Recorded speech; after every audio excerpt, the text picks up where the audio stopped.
I didn't say anything when I placed the final envelope on the table, right where he used to slide those dinner checks toward me like I was a tenant in my own daughter's home. But this time Jason didn't smirk, didn't lean back in his chair like he owned the room, because the moment Emily opened it, the color drained from her face so fast it was almost satisfying to watch. Inside were the documents they never thought I would see, copies of the transfers Jason had been making from the joint household account into his private business, money that included my pension contributions, the same money he claimed I owed for living under their roof, and right behind that paper was the notice from my attorney, detailing the formal complaint already filed that morning for financial exploitation of a dependent adult, complete with timestamps, bank confirmations, and the quiet little recording I had made the night they joked about, making me pay my share or pushing me out faster. Jason tried to laugh it off at first, said it was a misunderstanding, but his voice cracked halfway through, and when Emily looked at him, really looked at him,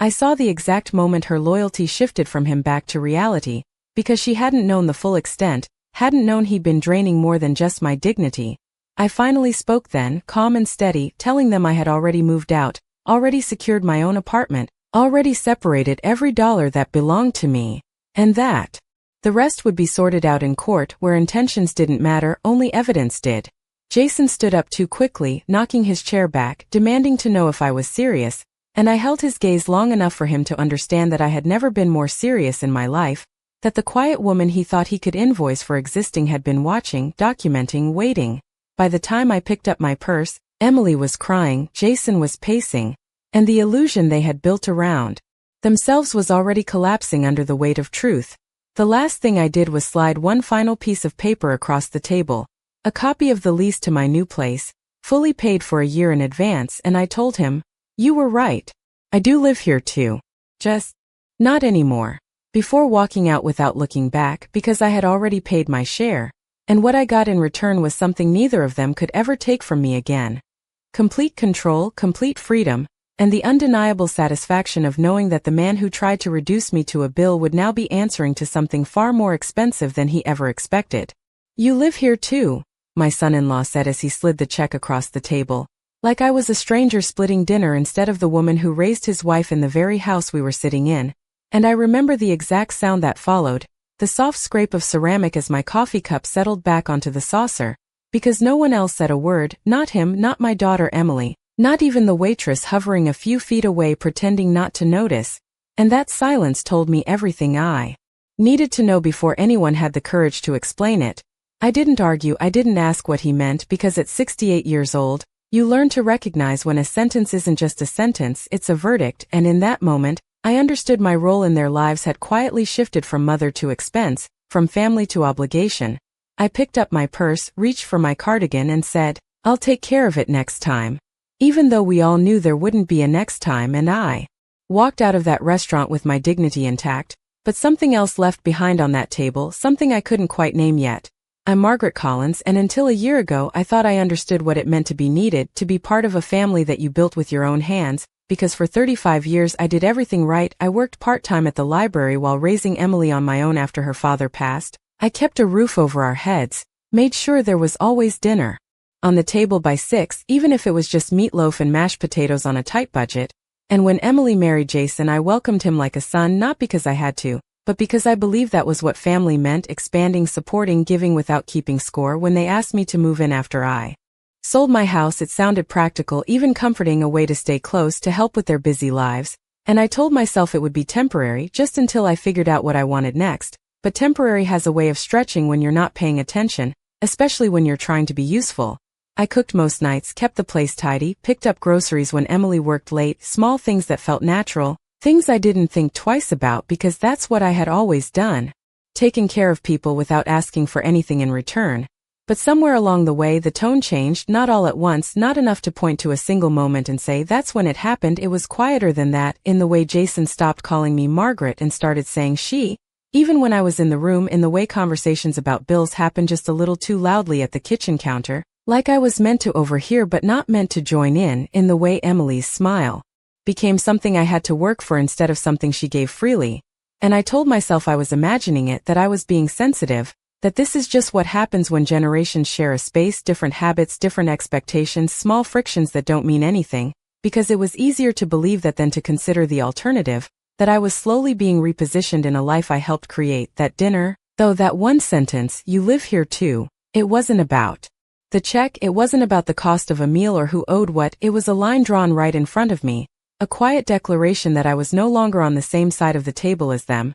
And as I walked to my car that night, the air cool against my face, I realized something with a clarity that almost surprised me. I didn't feel angry, not yet. I felt something colder, something steadier, the kind of realization that doesn't shout, it settles in. And once it does, it doesn't leave, because for the first time since moving into their home, I wasn't thinking about how to make things easier for them. I was thinking about what it would look like to make things right for myself, and that thought, quiet as it was, changed everything before any of them even realized there was something to change. The house felt different the next morning, not in a dramatic way, not in a way anyone else would have noticed, but in the small quiet spaces where I used to feel comfortable without thinking, like the kitchen at 6:30 in the morning when the light comes in just right through the blinds and settles across the counter. And I stood there holding my coffee mug, realizing I was no longer moving out of habit. I was observing, as if I were a guest trying to learn someone else's routine. Jason came down first, his footsteps heavy and predictable, and he nodded at me without really looking, pouring himself coffee without asking if I wanted a refill, something he used to do automatically, and that small omission landed heavier than it should have, not because of the coffee, but because it confirmed what I had started to understand the night before. That consideration had been replaced with calculation. Emily followed a few minutes later, her hair still damp from the shower, her voice soft but distant as she asked Jason about his schedule for the day, and I waited, just for a moment, to see if she would include me in the conversation the way she used to, asking if I needed anything from the store or if I had plans, but she did not, and the silence stretched just long enough to make it clear it was not an oversight, it was a choice. I told myself not to react, not to fill the space for them, so I simply sat at the table and listened, the way you listen when you are trying to understand a language you once spoke fluently but no longer recognize. Later that afternoon, I found myself in the living room folding laundry, something I had done for months without question, and I noticed a stack of envelopes on the side table, neatly arranged, bills mostly, utilities, mortgage statements, things I had never really paid attention to because they were not mine to worry about, but one envelope had my name on it, written in Jason's handwriting, and that alone was enough to make me pause. I opened it slowly, not because I was afraid of what it might say, but because I already had a feeling. I knew, and inside was a simple breakdown of monthly expenses, printed out in neat columns, with a portion highlighted in yellow labeled Margaret's share. And for a moment I just stared at it, at the number they had assigned to my presence, as if my years of contribution could be reduced to a line item, as if everything I had done before that moment no longer carried any weight. I did not feel anger, not yet. What I felt was clarity, the kind that settles in quietly and rearranges everything without asking permission, because this was not a misunderstanding, this was a system, something they had discussed, agreed on, and implemented without ever speaking to me about it directly. I folded the paper carefully and placed it back in the envelope, setting it exactly where I had found it, because I wanted them to believe I had not seen it. I wanted them to continue exactly as they had been, because for the first time since moving into that house, I was no longer reacting, I was paying attention, and that shift, small as it seemed, changed the way I moved through the rest of the day, through the quiet dinner where conversation stayed on the surface, through the evening where Jason scrolled on his phone and Emily laughed at something I could not hear. And as I went to bed that night, I realized something that should have been obvious much sooner. I had been trying to fit into a space that no longer existed for me, and if they were going to treat me like an obligation, then I needed to start thinking like someone who had options, because the version of me they had calculated into their budget was not the version of me I was going to remain. I started noticing the patterns once I stopped trying to excuse them, and the thing about patterns is that once you see them, you cannot unsee them. They settle into your awareness like a quiet truth that no longer asks for permission to exist. And over the next few days, I watched more carefully than I ever had before, not in a suspicious way, but in a deliberate one, like I was studying a life that used to belong to me. It showed up in small details first, the kind that are easy to dismiss if you are not paying attention, like the way Jason would lower his voice just slightly when talking about money, not enough to hide it completely, but enough to signal that I was not meant to be part of the conversation, or how Emily began phrasing things differently, saying "we decided" instead of "what do you think?" Subtle shifts that removed me from the center of decisions and placed me somewhere on the outside. observing but not participating. One afternoon, I overheard them in the kitchen while I was in the hallway, not hiding, not eavesdropping intentionally, but close enough that their voices carried through the open space, and I heard Jason say, "If she is going to stay long term, we need to be realistic about the costs." And Emily hesitated before responding, her voice quieter than his. "I know, but she has done a lot for us." And that pause, that brief moment of resistance, told me everything I needed to know, because it meant there had already been conversations, already been agreements, and whatever gratitude Emily felt was not strong enough to change the direction they were heading. I stepped back before they could notice me, not because I felt ashamed, but because I understood that hearing it directly would not change anything. It would only force a confrontation I was not ready to have, not yet. That evening, I sat at the dining table with them, the same table where we had shared countless meals, and I listened as they talked about their plans, renovations they wanted to make, upgrades to the house, things that required money and time and stability, and I realized that in their vision of the future I was not included as a person, only as a variable, something to be managed, adjusted, accounted for. I thought back to when they first moved in together, how I had helped with the down payment by selling a piece of land I had held onto for years, how I told myself it was an investment in their happiness, in their stability, and at the time it felt right. It felt like what a mother should do, support her child, help them build a life, but sitting there now I saw that moment differently, not as a mistake, but as a turning point where the balance had quietly shifted, where giving had slowly turned into expectation, and expectation had turned into entitlement. I did not blame them entirely, because people tend to accept what is given without questioning it, especially when it comes without conditions, and I had never set any, I had never drawn a line, never asked to be seen as anything other than someone who would always be there, always contribute, always adjust. But now that version of me felt distant, almost unfamiliar, because the clarity that had settled in after that dinner had changed the way I interpreted everything, and instead of feeling hurt, I felt focused, like I was finally looking at the situation without the soft filter of habit and hope. Later that night, I opened my laptop and searched for something I had not considered in years: apartments in my area, one bedroom, modest, nothing extravagant, just a space that would be mine, fully mine, where my presence would not need to be justified or calculated. And as I scrolled through the listings, noting prices, locations, small details like natural light and distance to the grocery store, I felt something unexpected, not fear, not hesitation, but a quiet sense of direction, because for the first time since moving into that house, I was not reacting to what they were doing, I was making a decision based on what I needed, and that shift, simple as it was, felt like the beginning of something I had not realized I was missing: control. I did not rush the decision, even though part of me wanted to pack a suitcase that very night and walk out before anyone could say another word that reduced me to a number on a page, because leaving in anger would have made me exactly what they already believed I was: reactive, dependent, emotional, and I refused to give them that version of me. So instead I moved carefully, deliberately, the way I used to balance a household budget when every dollar mattered. Except this time I was not stretching resources, I was reclaiming them. The next morning I woke up at the same hour, made the same coffee, followed the same routine, but inside everything had shifted, because now every action had a purpose, every quiet moment was part of a plan they did not know existed. And that gave me a calm I had not felt in a long time. I started with the practical things, the ones that would matter later, pulling out old folders from the drawer in the guest room where I kept my personal documents, birth certificate, social security card, bank statements, things I had not needed to think about in years because I had always felt secure, and I placed them neatly into a small file case, not hiding them, just preparing, because there is a difference between secrecy and readiness, and I was choosing readiness. Later that afternoon I went to the bank, something I had not done alone in quite some time, and I opened a new account in my own name, separate, untouched, a place where my pension could go without being part of anyone else's calculations, and the woman at the desk smiled kindly, asking if I had recently moved, and I told her, not yet, and that simple phrase felt heavier than I expected, because it was no longer a question, it was a timeline. When I returned to the house, nothing looked different: the same furniture, the same framed photos, the same quiet hum of a place that had once felt like home, but I saw it clearly now, not as my space, but as theirs, and understanding that made it easier to detach, easier to move through it without the weight of expectation. That evening Jason mentioned the expenses again, casually, as if continuing a conversation that had already been settled, and Emily nodded along, her eyes flickering toward me for just a second before looking away, and I realized then that she knew, at least partially, that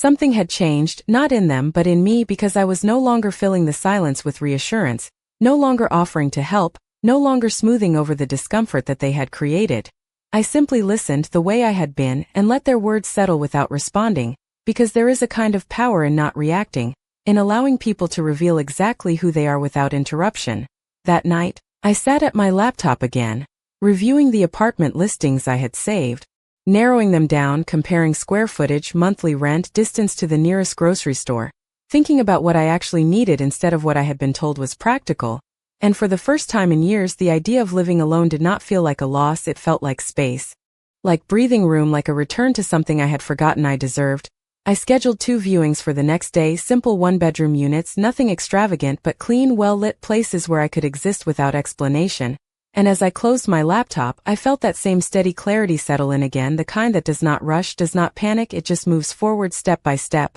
And I understood something then that made everything else fall into place. They thought they were calculating my place in their lives, assigning me a cost, a role, a limit, but what they did not realize was that I had already begun calculating my way out. And once that process starts, it does not stop until you are standing somewhere entirely different, somewhere that belongs to you. The next day, I visited the first apartment just after 10 in the morning, and I remember standing outside the building for a moment before going in, not because I was unsure, but because I wanted to take in what it felt like to be there by choice, not because someone had made space for me, but because I was making space for myself. And the building was simple, brick exterior, 3 floors, nothing remarkable but clean, quiet, and as I stepped inside I noticed the smell of fresh paint and something else, something like possibility, which I had not associated with a place in a long time. The leasing agent, a woman in her 40s with a calm, professional smile, greeted me and walked me through the unit, pointing out the details, square footage, updated appliances, the way the sunlight came through the windows in the afternoon.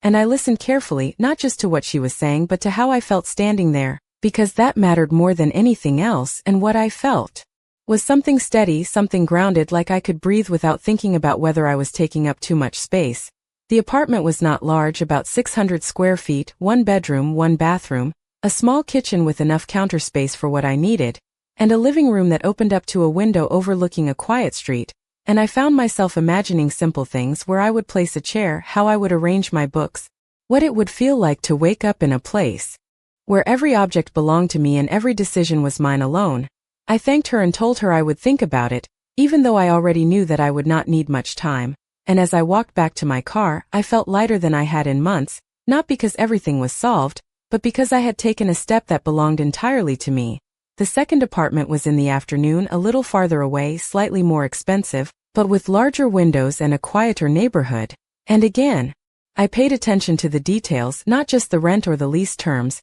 but the feeling of standing in a space that did not carry any history that weighed on me. No expectations, no unspoken agreements, just a blank slate waiting to be defined. When I returned home that evening, the house felt smaller, not physically, but emotionally, like the walls had closed in just a little more. And I realized that once you see an alternative, it becomes impossible to ignore the limitations of where you are. Jason was in the living room watching television, and he glanced at me briefly before asking if I had been out running errands, his tone casual. But there was something underneath it, something observant, as if he was beginning to notice that my routine was no longer as predictable as it had been. And I simply nodded, setting my bag down without offering any details, because I understood now that I did not owe him an explanation for how I spent my time. Emily joined us a few minutes later, and, for a moment, she looked like she wanted to say something, her eyes lingering on me a little longer than usual. But whatever thought crossed her mind, she chose not to voice it, and the conversation moved on without me,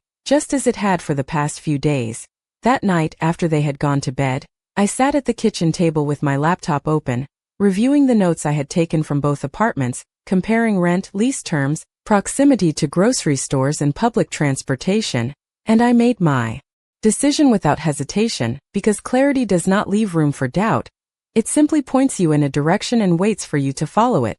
I filled out the application, entered my information, uploaded the necessary documents. And when I reached the final page, the one that asked for confirmation, I paused for just a second, not out of fear but out of recognition, because I knew that once I clicked that button, everything would begin to shift in a way that could not be undone. And I realized that I was not losing anything, I was stepping out of something that had already been taken from me. And with that thought settled firmly in my mind, I clicked submit and closed the laptop. knowing that the next phase of my life had already begun, even if no one else in that house understood it yet. The approval came faster than I expected, just after noon the next day. A simple email notification that did not look like much at first glance. But when I opened it and read the words carefully, I felt something shift again, something deeper this time, because it was no longer an idea or a possibility, it was confirmed. The apartment was mine pending the lease signing, and all that stood between me and that new space was a signature and a decision I had already made. I did not react. Immediately, I did not rush out of my chair or call anyone. I simply closed the email and sat there for a moment, letting the reality settle in quietly, because I wanted to feel it fully, the difference between being tolerated somewhere and being welcomed somewhere else, even if that welcome came in the form of a contract and a set of keys. That afternoon, I went about my routine the same way I had the past few days, calm, measured, deliberate, but now there was a sense of certainty behind every action, like I was no longer preparing for something uncertain. I was executing a plan that had already taken shape. I began sorting through my belongings, not in a rushed or obvious way, but gradually, piece by piece, deciding what would come with me and what would stay behind. And it was in that process that I noticed something I had not expected: how little of what surrounded me actually felt like mine anymore. How many of my things had been absorbed into the household, blended into a life that no longer included me in any meaningful way. And instead of feeling loss, I felt clarity, because it meant there was less to untangle, less to carry with me. Later that evening, Jason brought up the topic of expenses again, this time more directly, mentioning upcoming bills and how they needed to organize contributions. And I listened without interrupting, without offering reassurance, because I understood now that any response I gave would only reinforce the dynamic they had already established, and I was no longer interested in maintaining that version of myself. Emily sat beside him, quieter than usual, her fingers tracing the edge of her glass as she avoided looking at me directly. And I could sense that she was aware something was shifting, even if she did not fully understand what it was, because the absence of my usual responses had created a space that could not be ignored. I simply nodded once, a neutral acknowledgement that neither agreed nor disagreed, and let the conversation move on without me, because my decisions were no longer being made in that room. They were being made in quiet moments elsewhere, in emails, in paperwork, in the steady accumulation of steps that would lead me out of that house without needing anyone's permission. That night, I printed out the lease agreement and reviewed it carefully at the kitchen table, the same table where so many assumptions about me had been made without my input. And I read every line, every condition, every detail, not because I doubted it, but because I respected it, because this agreement was clear in a way my current situation was not. It defined expectations without hidden meaning, it laid out responsibilities without turning them into judgments, and that alone felt like a kind of relief. When I finished, I signed my name slowly, deliberately, and placed the document back into the folder, knowing that this simple act carried more weight than anything I had said in that house over the past few weeks, because it was not a reaction, it was a decision, one that would not be debated or negotiated. And as I turned off the light and headed to bed, I realized that while they were still trying to calculate my place in their lives, I had already removed myself from the equation entirely, and the only thing left now was to let them discover that on their own. The next few days passed in a kind of quiet precision, the kind that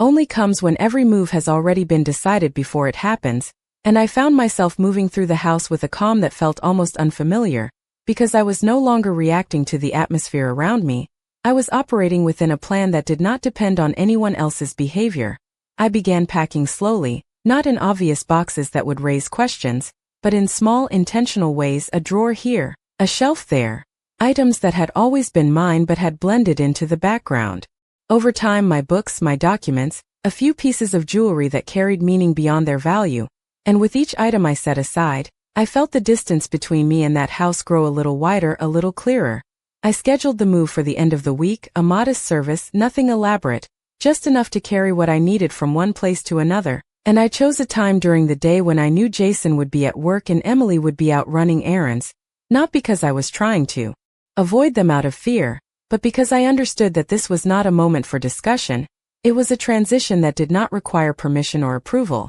In the evenings, the conversations around me continued in the same tone they had settled into, Jason speaking about finances as if they were shared concerns, Emily offering small acknowledgments that never quite turned into direct engagement with me. And I listened the way I had been, without stepping in, without filling the silence. because silence had become my way of letting the truth sit where it belonged. One night, as I was passing through the hallway, I heard Jason on the phone in the living room, his voice lower than usual, speaking to someone about budgeting and expenses, and I caught a fragment of a sentence that made me pause. "We will have more flexibility once things are adjusted here." And I did not need him to say more because I already understood what adjusted meant in the context of their plans. It meant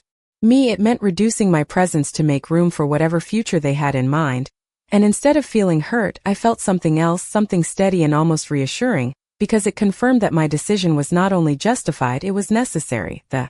morning of the move arrived without any sense of urgency, no rushing, no last-minute decisions, just a quiet sequence of actions that had already been set in motion. And as I packed the final items into a small suitcase, I took one last look around the room I had been using, the guest room that had never quite felt like my own, and I realized that there was nothing in it that I would miss, not the furniture, not the walls, not even the view from the window, because none of it had ever truly belonged to me. When the movers arrived, I greeted them calmly, directing them to the items that needed to be taken, and within an hour, everything that was mine was loaded into the truck, reduced to a few carefully chosen pieces that represented not just my belongings, but my decision to step out of a space that had quietly redefined me without my consent. I left the house key on the kitchen counter, not as a gesture of defiance, but as a simple acknowledgement that my time there had ended, and as I walked out the front door, I did not feel the need to look back, because there was nothing behind me that required one last glance,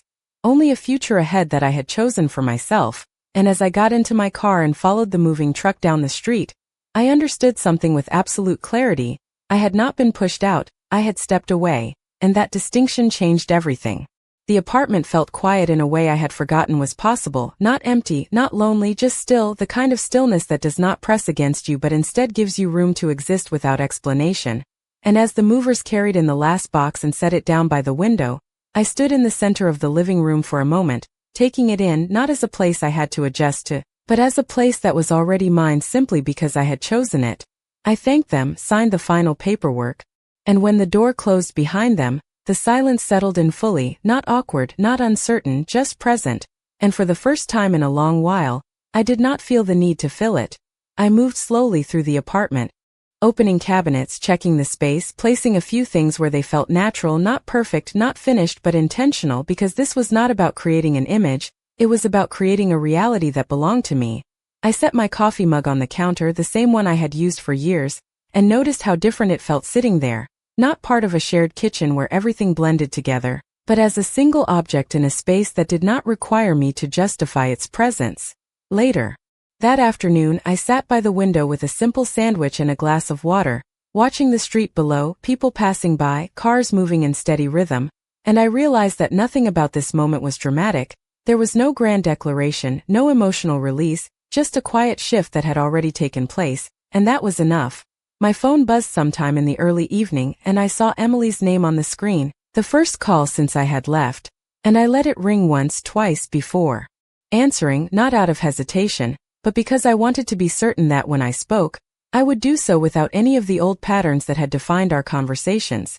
Her voice came through quickly, a mix of confusion and something else she had not yet decided how to express, asking where I was, why the house felt different, why my things were gone, and I listened without interrupting, letting her questions settle before I responded, because this was not a moment for explanations, it was a moment for clarity. I told her calmly that I had moved into a new apartment, that everything I needed was already here, and that she did not need to worry about me, and there was a pause on the other end longer this time, as if she was trying to understand how something so significant had happened without her being part of it. She asked why I had not said anything, why I had not discussed it with them, and I considered the question for a moment before answering, not with emotion but with truth, that there had already been a discussion, just not one that included me, and that I had simply responded in the only way that made sense. There was another silence after that, heavier, more aware, and I could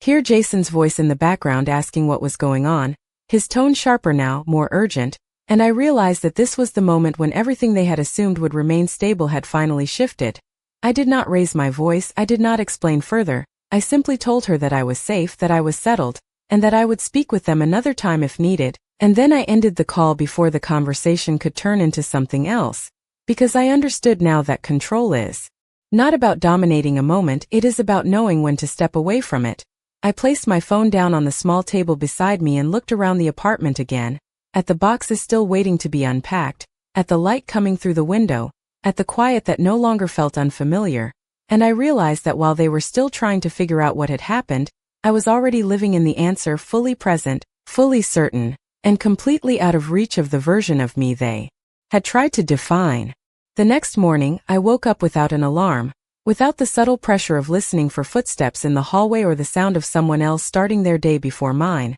and for a few seconds, I lay there simply noticing the difference, the absence of tension that I had not fully recognized until it was gone, and as I sat up and looked around the room, I realized that nothing in this space carried any expectations except the ones I chose to bring into it. I made coffee slowly, measuring it the way I liked, not adjusting for anyone else's preferences, not timing it around someone else's schedule, and I carried the mug to the small table by the window, where the morning light came in soft and steady, and I let myself sit there without a plan for the day, something I had not done in a long time, because my days had always been shaped around other people's needs, even when I told myself they were not. My phone remained quiet for most of the morning, and I knew that silence was not accidental. It was the result of conversations happening elsewhere between Emily and Jason, trying to piece together what had happened, trying to understand how something they thought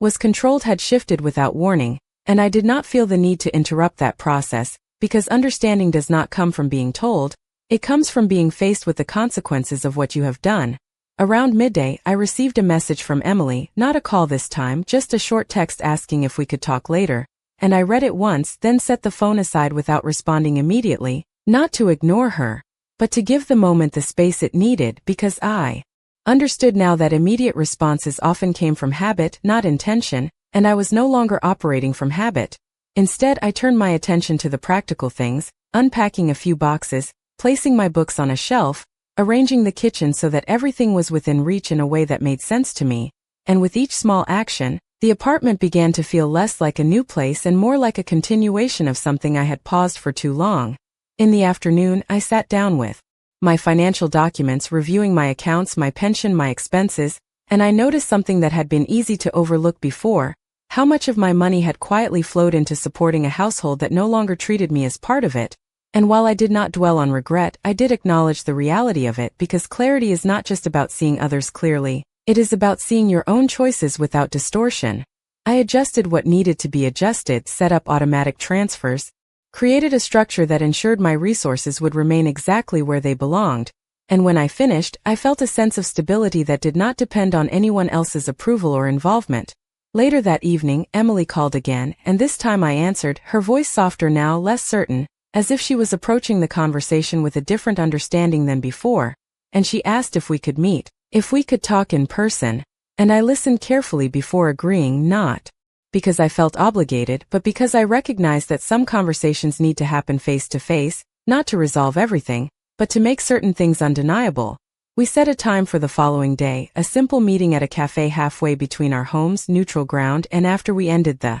call, I sat quietly for a moment, not anticipating what she might say, not rehearsing my own responses, because I knew that whatever needed to be said would come from the same place that had guided me this far, a place of clarity that did not require justification. As the evening settled in, I looked around my apartment once more, at the order I had created, at the space that now reflected my choices instead of someone else's expectations, and I understood that the meeting tomorrow was not about going back, it was about confirming for both of us that the version of our relationship that had existed before no longer applied, and that whatever came next would have to be built on something entirely different, something that did not reduce me to a cost or a convenience, but recognized me for exactly what I was, someone who had stepped away not because she had nowhere to go, but because she had finally decided where she belonged. The cafe was quieter than I expected when I arrived, the kind of place where conversations stay low and measured, where no one pays too much attention to anyone else,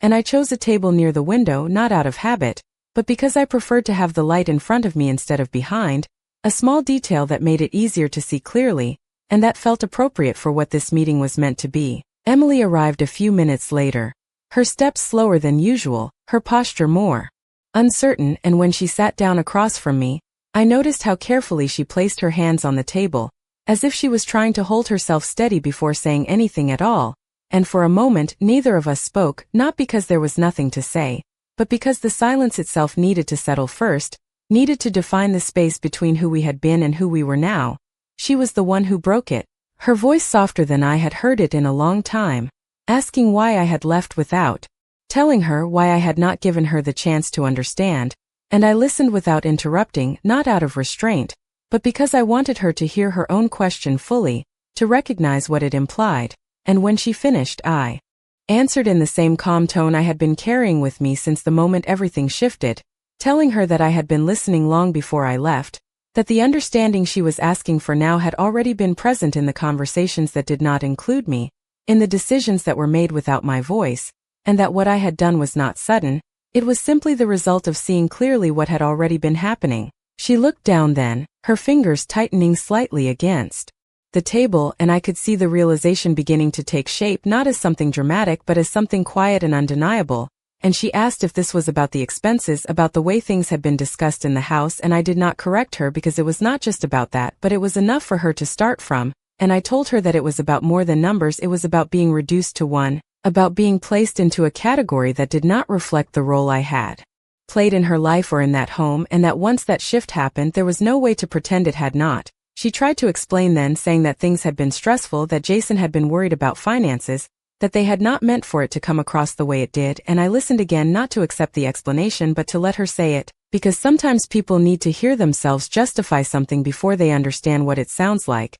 and when she finished I did not argue, I did not raise my voice, I simply told her that intent does not change impact, that what matters is not what they meant, but what they did, and how consistently they did it. There was another pause after that, heavier now, more grounded in reality than before, and I could see that she was no longer trying to defend the situation, she was trying to understand it, and that was the only shift that mattered. Jason arrived halfway through the conversation, his presence more direct, more controlled, but with an edge that had not been there before, and he asked why I had made such a big decision without discussing it, and I met his gaze without hesitation because this was no longer a moment for subtlety, and I told him plainly that decisions about my life no longer required his input, that the moment he chose to define my place in his home as a cost, he had already stepped outside the kind of relationship where those discussions would happen, and for the first time since I had known him, he did not have an immediate response, his confidence interrupted not by emotion,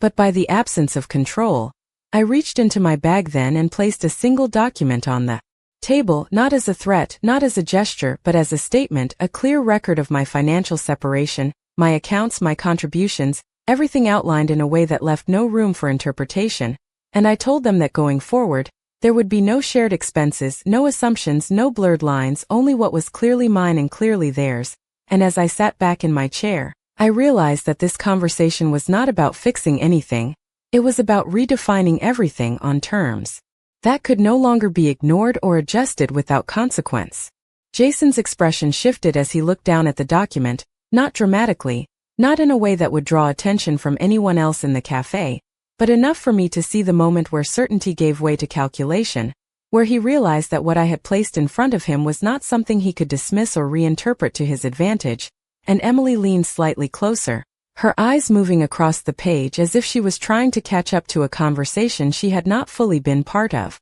Until now, I did not rush them, I did not explain every line, because the clarity was already there, structured, undeniable, and for the first time the roles had reversed, they were the ones trying to understand something I had already settled. Jason finally spoke, his tone measured, asking why I had felt the need to formalize everything, why I had taken it to this level, and I held his gaze steadily as I answered, telling him that this level had been established the moment my presence was turned into a calculation, that I had simply responded in a way that matched the terms he had introduced, and there was no anger in my voice, only a consistency that made it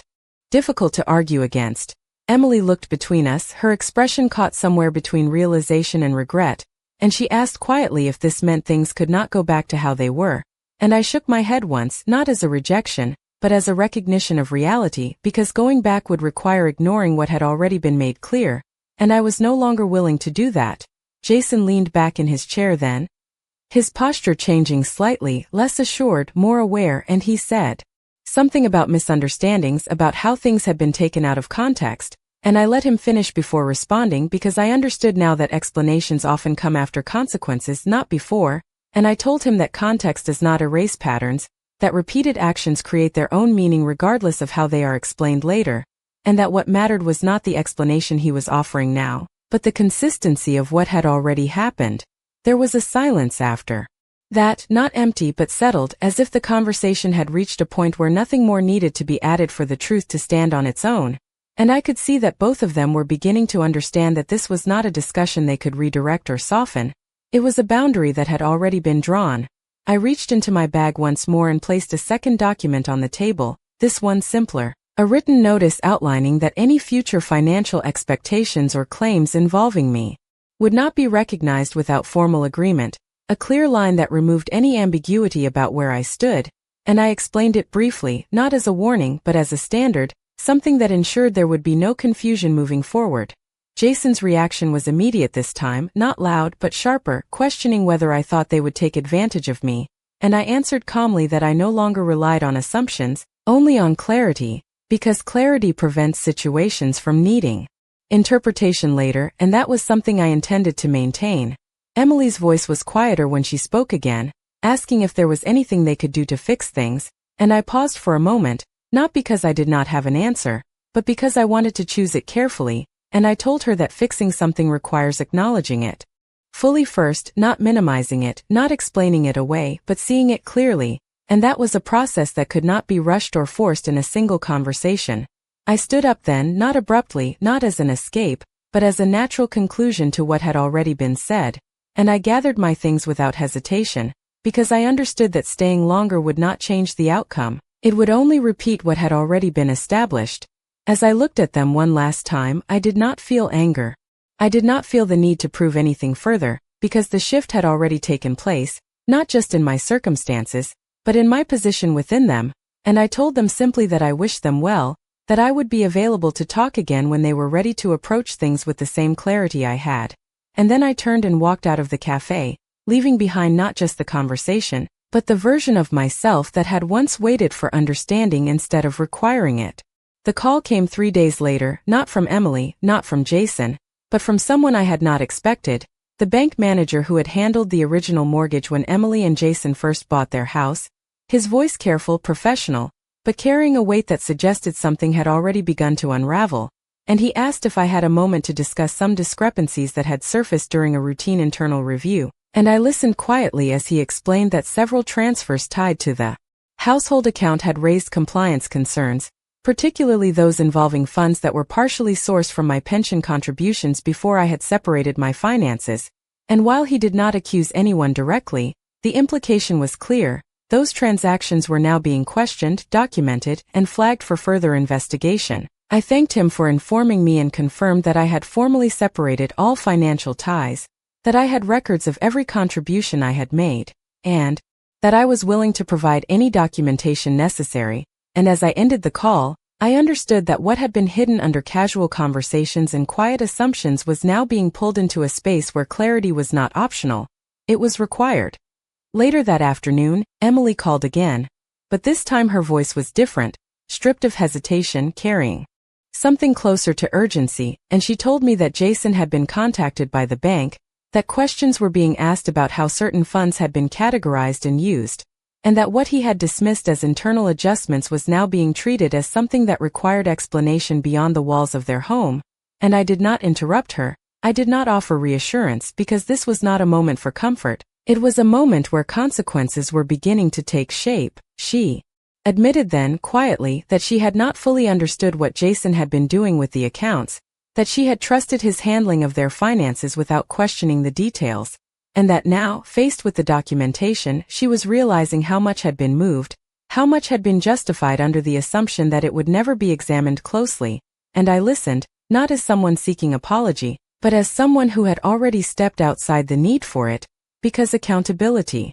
does not come from regret, it comes from exposure. Over the next week, the situation unfolded exactly as it had been set in motion to do. The bank initiated a formal review. Jason was required to provide full documentation of the transfers, and the discrepancies between what had been declared and what had actually occurred became impossible to explain away as simple misunderstandings, And while no dramatic scene played out, no raised voices or public confrontation, the outcome was far more definitive. The accounts were frozen pending resolution, penalties were assessed for improper allocation of funds, and the financial stability Jason had built his confidence on began to fracture under the weight of scrutiny. Emily called one last time after that, her voice steadier now, but changed in a way that could not be reversed, and she told me that she had separated her finances as well, that she was reviewing everything with legal guidance, and that she finally understood what it meant to let something go too far without questioning it. And I heard the truth in her words, not because she said it, but because of what had already happened around her. I did not offer judgment, I did not revisit the past, because the past had already done its work, it had revealed what needed to be seen, and now each of us was moving forward with that understanding in place. That evening, I sat in my apartment, the same quiet space that had welcomed me without condition, and I looked around at the life I had rebuilt piece by piece, not out of necessity, but out of decision, and I realized that nothing about this outcome felt accidental. It was the result of clarity applied consistently, of boundaries set without hesitation, of stepping away before being reduced any further. I picked up my coffee mug, the same one that had once sat on a shared counter where my presence was quietly calculated, and I held it for a moment, not out of nostalgia but out of recognition, because everything it represented had changed, not the object itself but the context it existed in, and that was the difference that mattered. I was no longer part of a system that measured me, no longer subject to conversations that excluded me, no longer defined by roles that shifted without my consent. I had removed myself entirely, and in doing so I had left behind not just a place but a dynamic that could no longer reach me. And as the light from the window settled across the room, steady and unchanged, I understood something with complete certainty. They had tried to assign me a cost, to define my place in terms they could control, but in the end, the only calculation that mattered was the one I made for myself, and I had chosen freedom fully, completely, and without any intention of ever giving it back.